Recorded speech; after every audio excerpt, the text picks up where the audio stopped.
Hi everyone, thank you so much for watching. My name is Yadira. Today I'm going to be sharing with you a Sephora haul. If you are new, welcome. If you are returning, thank you so much for coming back. So these are actually from the Spring Savings Event and I was able to shop in store. And one quick thing that I don't think I've heard about it before, but anyways, I'm still going to share with you just in case you are able to take advantage of this during the winter savings event that they'll have during December timeframe right before the holidays, or next year whenever they do have the Spring Savings Event. Whenever I did shop this sale, I was Beauty Insider status, which qualified for the 10% off. What I found, and I'm not sure if anyone has talked about this before, I needed $142 to be able to advance over to the next tier. While I went in store to get all these items, I qualified to go into that next tier during the sale range days. So what that means is that if I was to go back into the store or even do an online purchase even after I qualify for that 15% off discounts, which is kind of neat. If you are going to shop the sale later on in the year, whenever they have it in December, if you are in between that VIB and VIB Rouge status, or even from Beauty Insider to VIB status, I would say if you do have a lot of things in your cart or in your wish list, buy however much qualifies you for the next tier. Buy however much qualifies you for the next tier. Wait for you to be able to qualify for that next range of discount and then do the remaining of your shopping. This is something that I would now be mindful of whenever shopping the spring savings or even that winter savings event that happens later. After all of that, let's get into the actual items that I did purchase. And some of these I am kind of contemplating on. I might just return and do an exchange, and the reason for that is whenever I went into store, they didn't have a lot of items to pick from, so I was just kind of like, oh, okay. Like I had a list going into the store and then that quickly shrunk by amount of stock that there was available, so I did end up buying other things that I'm not 100% happy with and might be returning, but I'll mention those as I go through them. First, I do want to talk about a gift and then I got one of my sisters, so I'm going to share that first. I got the Charlotte Tilbury Hot Gossip Lip Cheat, and this one I'm going to insert the swatches here because again this is going to be a gift. And then I did also get the Catwalking lipstick from the Super Nudes line by Charlotte Tilbury, but actually I'm kind of debating because you know how Charlotte Tilbury, some of her lipsticks are named after famous celebrities. So my sister actually shares a name for one of the lipsticks that's available, so I'm kind of thinking of swapping this one out for that lipstick. I think it will be perfect, but I do really like this combination and I think that it would be equally pretty, but just for the fact that I know that there's a lipstick that has her name, I'm kind of tempted, so we'll have to see if I do end up swapping it. Also, I am waiting for an order to come in. By the time that does come in, if I do return some of these items, I'll give you an update there. The next two items are also by Charlotte Tilbury, and these are both from their K.I.S.S.I.N.G line. They are lipsticks. I have one in the shade Bitch Perfect and then also Penelope Pink. I'm kind of debating on Penelope Pink. Bitch Perfect is a repurchase for me and I know I love this shade, so that's why I'm kind of debating on this one. They're almost same except this one's a little bit more peachy beige, whereas this one, the Penelope Pink, is more of a deal in the same range, but it has more of a pinky hue, just kind of like the name suggests. So I'm debating on this one, and I am going to show you the swatch for Bitch Perfect because I know this one's great and it works for me. But I had this one, Penelope Pink shade, in my wish list for such a long time that I think I'm just going to go ahead and keep it. But I'll let you know if I end up returning it or not.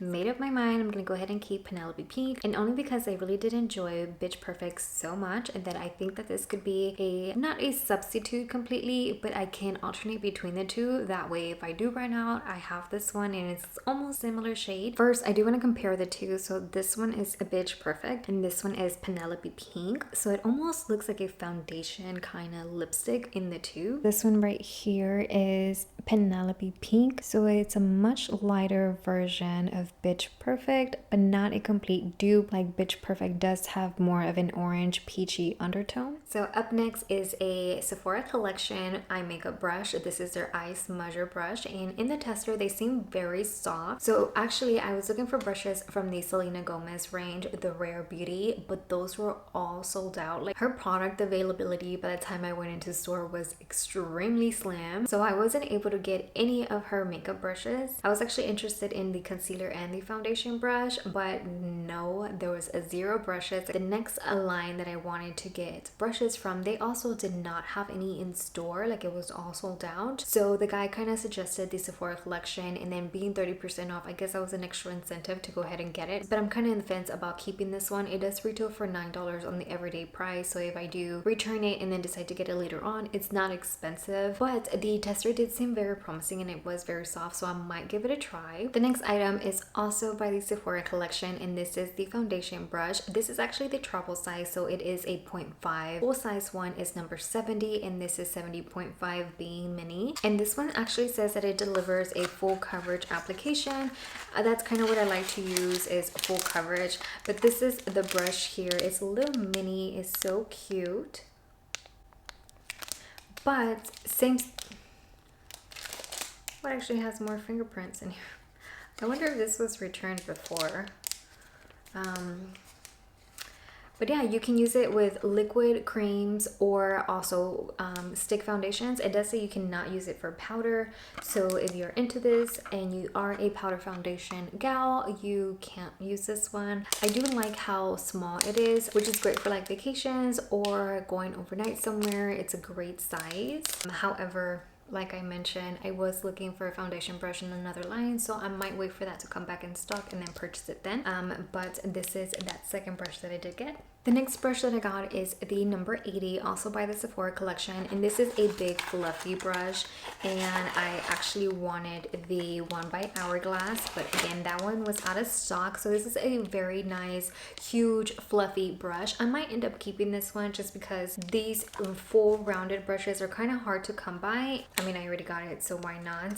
So that is this brush, and that is the image right there. It'll expand to this fluffy poof ball. Actually, their bronzer brush that is best for powder base bronzer, or you can also use it for like an overall setting powder if you like as well. The next item is also by the Sephora Collection. This is their Best Skin Ever foundation. I got it in the shade 20N. I was actually surprised that this one was a great match. Like, I tested all of the light medium shades on my arm that day. The guy was like, do you need any help? But whenever he did ask, I was already to this shade, and it was like perfect match. So I was like, oh no, thank you, I got it. And before I got this one, I was actually watching a review from another YouTuber that if I do find the video for that, I'll try to link it down below. And I'm actually excited for it, especially because of the match, and it says that it's like anti-pollution, so that is interesting. And again, it's not expensive to give it a try. I did actually want to give the Giorgio Armani foundation a go, but when they did not have my shade in stock at the store, I'm shade 5 according to the swatches, and 2, I had received a sample of the Giorgio Armani foundation and it did not go well with me. I applied it with a sponge, so I think maybe applying it with a brush might be a little bit different. So I do want to give that one another try because a lot of people rave about it, so it must be good. So I think switching the application style might help, so I might give that one a go. But again, they didn't have my shade available, so I did opt for this one. The next item is also by the Sephora Collection. This is their scalp massager, so I felt like for just getting a deeper cleanse of your hair, this is actually something that I did have in mind of purchasing before I went to the store, so I was glad that I had seen it. And actually I saw it like through the checkout line. It wasn't in the hair care section, which was interesting, and it also wasn't available where all the Sephora Collection stuff was at. Right before, the lady was like, oh, can I help with next? I grabbed this one and put it in my cart so quick. Same with this brush.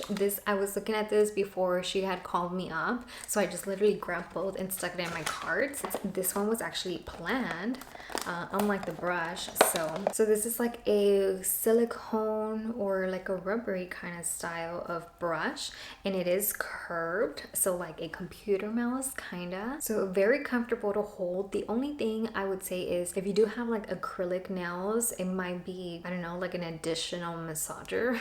That would be the only thing, because just me holding it with short nails, they kind of cap at the end of the actual brush before the little spikes are coming through. But this is a cute little color too. It's like a lavender purple-ish kind of color, so just a little small scalp massager, nothing too big or too fancy about it. And then the last item that I got is by KOSAS. I've heard a lot of great things about this brand, so I wanted to give something a try. One of the makeup products that I go through often is my setting powder, so I picked up this little mini me. This is their Cloud Set Bake Setting and Smoothing Powder. I got it in the shade Breezy, which is described as a sheer light. I didn't want to get the full size because it reminds me a lot of the MAC Mineralized Skin Finish. I used to use that in the shade Medium Plus, I think is the one. And that one kind of changed my foundation tone just a little bit. So I didn't want to get the big one just in case this is the same way. So I did get the small, and again, I got it in the shade Breezy. Also, cute little packaging. It almost looks like, you know, your childhood makeup or like a toy kind of. That actually wraps up all of the purchases that I made in store. If you have any questions, let me know what that is down below. Check the description bar for any of the product information in case you are interested. Also, if you did shop this sale, let me know what you got or what was your favorite purchase from the sale. And also too, let me know if you know of other sales that go on around the same time. One of the ones that always happens is the Macy's one, and it's 15% off, so it's perfect if you are a beauty insider because you can take advantage of that additional 5% if they do have the item that you are looking for at Macy's. Or like if you just like MAC, for example. MAC is not available in Sephora US, but it is in Canada, I believe. So if you are into MAC and you want an extra discount, just know that Macy's also does cover a beauty sale at the same time that Sephora does have their spring savings event. But that's all I have for you. Thank you so much for spending a little bit of your day with me, and I hope to see you next time. Goodbye.